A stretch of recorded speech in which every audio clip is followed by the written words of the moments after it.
Anaking jimat awaking hidup kudu reueus hirup huripna ngajadi diri anjeun sorangan raksa pariksa amara hidup nu ngabalukarkeun kaduhung teu magih tungtung jalanan hirup ku handap asor ka papada manusia jaga jeung riksa sarupaning anu dipiboga ku hidup panon dina nempokna ceuli dina dedengeanana letah tina ucapanana leungeun tina cacabakanana suku tina lalampahanana jaga riksa lengkah paripolah tinu hal anu mata keraheut kana manah batur ngarah hidup hirup loba dulur akur jeung salembur anaking ulah poho jaga riksa kaluhungan alam dunya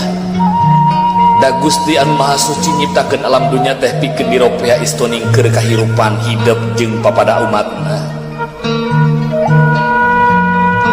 anaking jimat awaking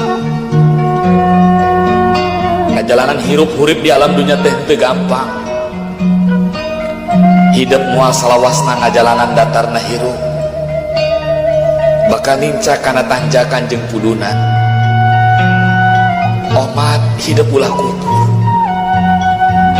salawasna eling kanu maha agung nyembah kanu maha kawasa turutkeun papagon ageman jalankeun pituduh karuhun urang anaking jimat awaking dina unggal renghap nu jadi indung bapa kaluar doa anu mustajab pikeun anak-anakna ngarahirup pinanggih jeung kabagjaan kajebaran pikeun pibekeleun dina ngoni ngajalanan sagara kahirupan di alam dunya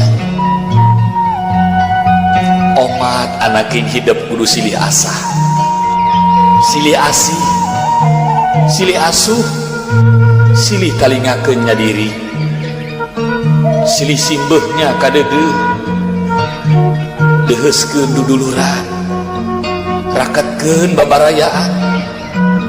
ulah rek pakia-kia ulah rek pasalia paha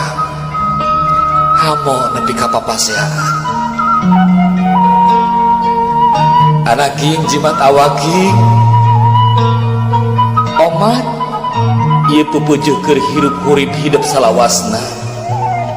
bral anaking jalanan hirup hurip hidup sugan jeung sugan hidup bisa ngajadikeun diri hidup jadi manusia anu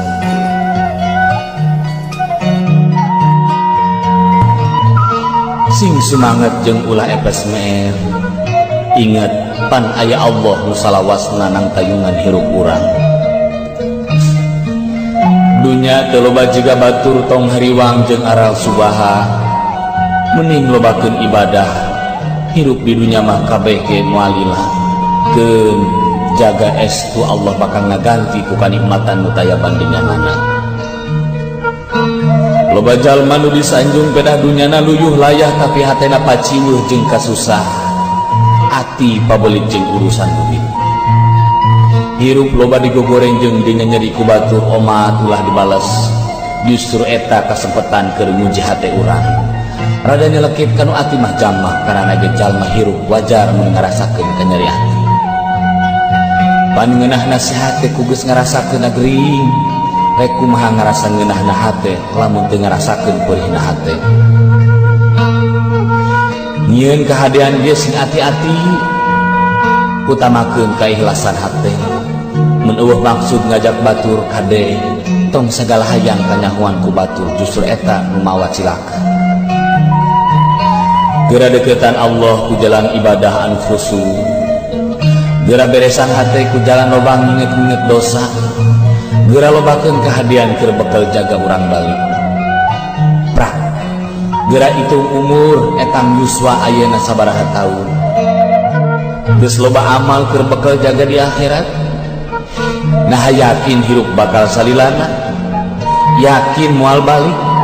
ridho mun anak turunan urang kabeh digebruskeun ka neraka, nah sanggup nyang hareupan panasna seueur neraka. Rek iraha atuh eling lamun lain ayeuna urang keur hirup di alam dunya.